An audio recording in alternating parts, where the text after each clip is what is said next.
Hi, Mary. Thank you so much for celebrating the 22nd Happiness Happens month with us. I so appreciate you being here. Mary is a fellow HCI author with me.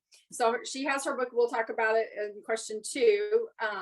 But I was told by Lindsay, who helped coordinate all this, that you were probably the kindest person she knew. And so I thought this would be a great to see if you had a story about being kind and how that maybe made you, feel good, feel happy. Well, I'm probably not the kindest person in the world. I have my moments, but I think kindness is my default, because even if someone hurts me, I do believe there's an old saying that says living well is the best revenge. So even when someone hurts me, I find that just being kind to them, and also this is what I had to learn, the codependent discovery. I was being kinder to others than I was myself. So I have to treat myself with the same kindness as I treat others. And that's a daily battle for me, because it's like addiction to be codependent, because you give of yourself to you give out. It's wonderful to be generous and hospitable and all these things, but if it wears you out, then that's where I had to learn, okay, I have to be as kind to myself as I do to others. And when I am, I'm actually able to be kinder to others because I was kind to myself first. So counterintuitive. No, but I love that, because it's true. We can't give what we don't have. And so Correct. We just can't. So what's an example of when you're kind to yourself? When I'm kind to myself, well, let's see, a few weeks ago, in fact, not very long ago, I do love to travel. And I went to Yellowstone just a few days after the flood. I didn't even think I was going to get to go. I was at a writer's conference sitting inside, and I like sitting inside and I like being cerebral, but oh my goodness, I could not wait to get to Yellowstone. I've never been. And I didn't think I was going to get to go. And I had all these metaphors there because it was flooding. And I said, look at all this flooding. It's just like people's emotions are flooding right now.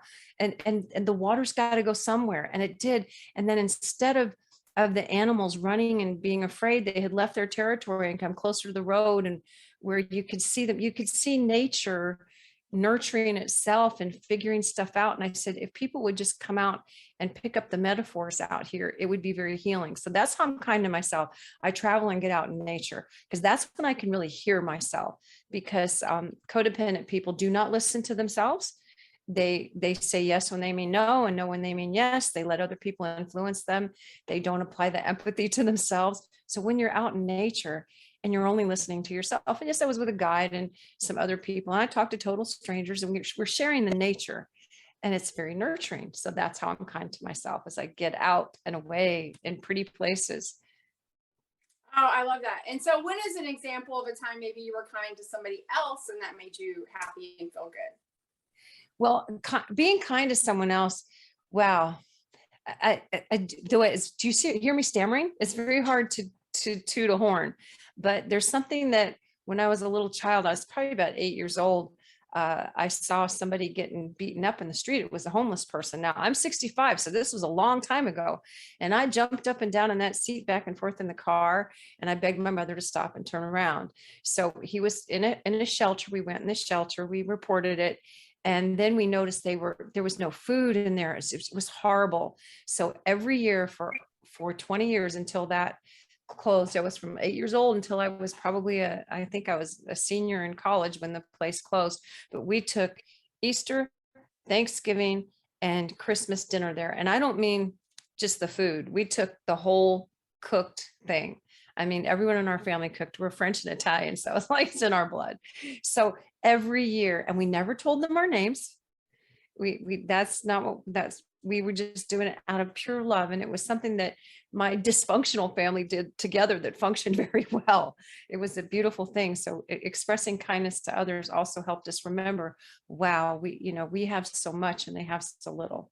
So that you have no idea what that did. And it's hard for me to share that because I don't share it often, and people would not expect that of me, because this is way before helping the homeless was even on the radar of anybody. And it was in downtown St. Petersburg at a rescue mission. So I think I had this awareness of kindness from a very early age. Stop, notice if people are hurting, stop and notice. And if you have to, jump back and forth in the seat of your car till your mother pulls over, because she finally did.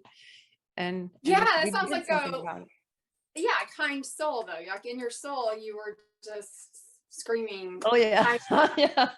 Yeah. I was like being unkind to be kind. Like, Mom, you have to stop. You have to stop. Because I had never witnessed something like that before. And then when we went in the mission, I had certainly never witnessed that. I was 8 years old and lived on a beach in Florida. I had not ever seen anything like a rescue mission. So to me, it was quite eye-opening. It also made me appreciate things more. Hopefully that will help Oh, someone. Or help I just, someone. It makes you feel better in a good way. well, I think when we hear people's foundation and kindness, like when that really like light bulb moment goes off for them, I think those are things that inspire another type of happiness, other people to kind of look back on their own history and or start a new history, start Yes. start a new way of thinking if they hadn't been thinking that way. So yeah, Yes. that was well before the Random Acts of Kindness Foundation started, and It's that's kindness way that before that. exactly. So I actually got chills. That was just so sweet. So you are the author of Codependent Discovery and Recovery 2.0. So this is her Yes. book.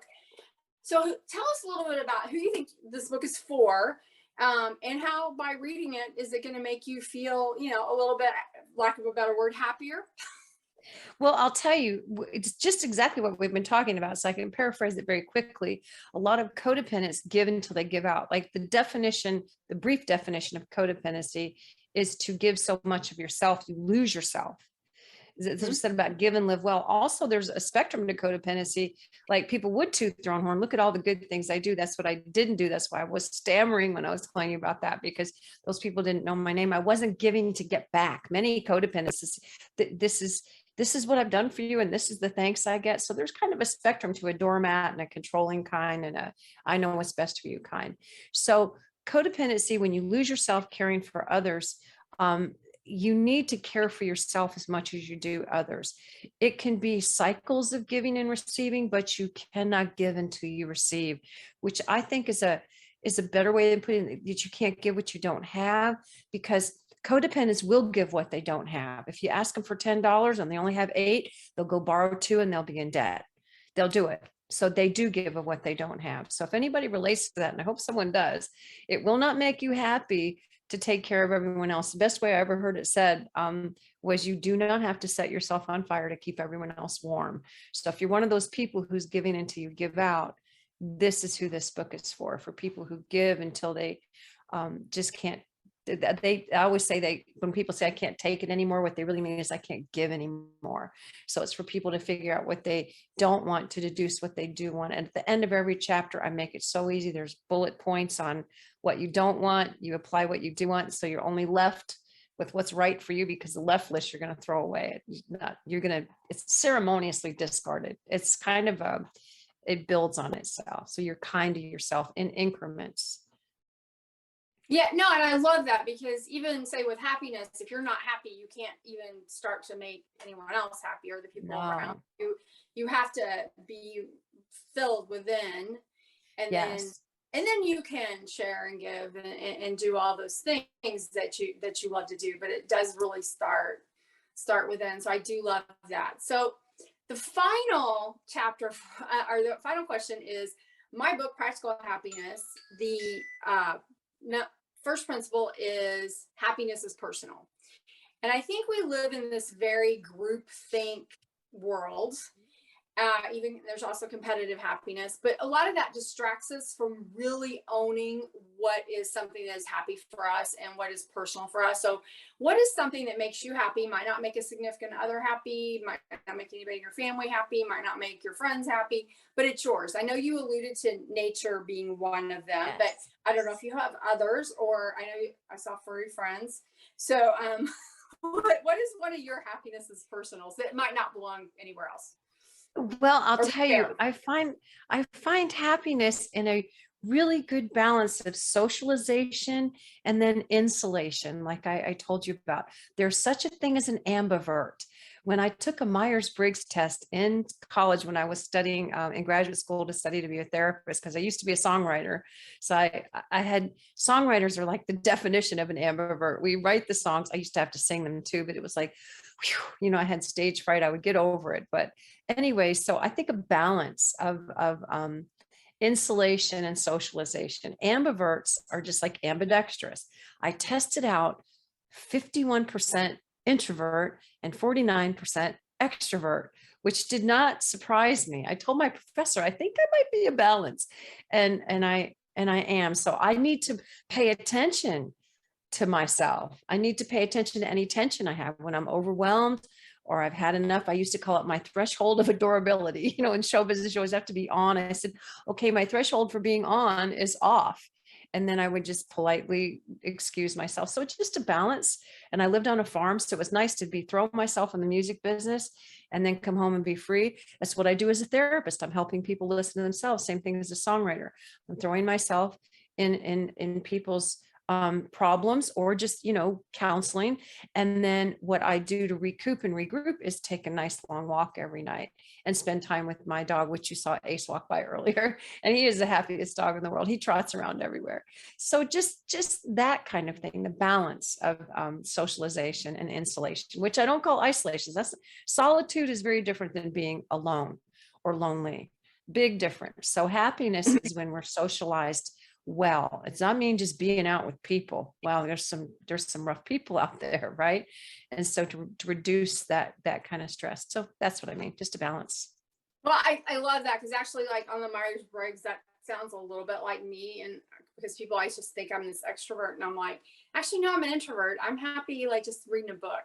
Or yes, and all writers are introverts at heart. Songwriters, writers, any kind of writer, because what we do is a very alone thing that I tell people, we're not alone when we're writing. There's a lot of stuff going on up there. We can't take too much more input from people. Yeah. So no, when I just told you I was writing a column somewhere, and like, yeah, I'm getting up in the middle of the night because I wake up, I'm like, oh, that sentence needs to be this. I need to go fix that. I'll forget. Yeah. Yes. Oh, yes. I mean, I don't mind sharing we just did it simultaneously. I keep scraps of paper and index cards. I write this stuff down and then I go through the pile and throw it away. And I have a trash can right next to me. I think every writer, in fact, I saw a trash can that was shaped like a crumpled up piece of paper and it was just too expensive to buy. But I said that's the perfect writer's trash can. So yes, to keep notes, and also keep notes on what makes you happy. Anybody out there that's listening, find out just say what doesn't make me happy, write the opposite on the other side. You pretty much read my book. That's what makes, what do you love to do for yourself? Yeah.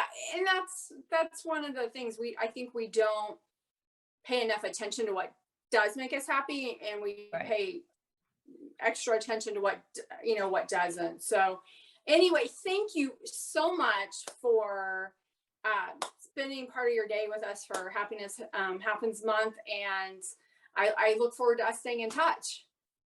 I do too. And thank you so much, a fellow HCI. It's a great publisher. They allow us to be ourselves. Isn't that great?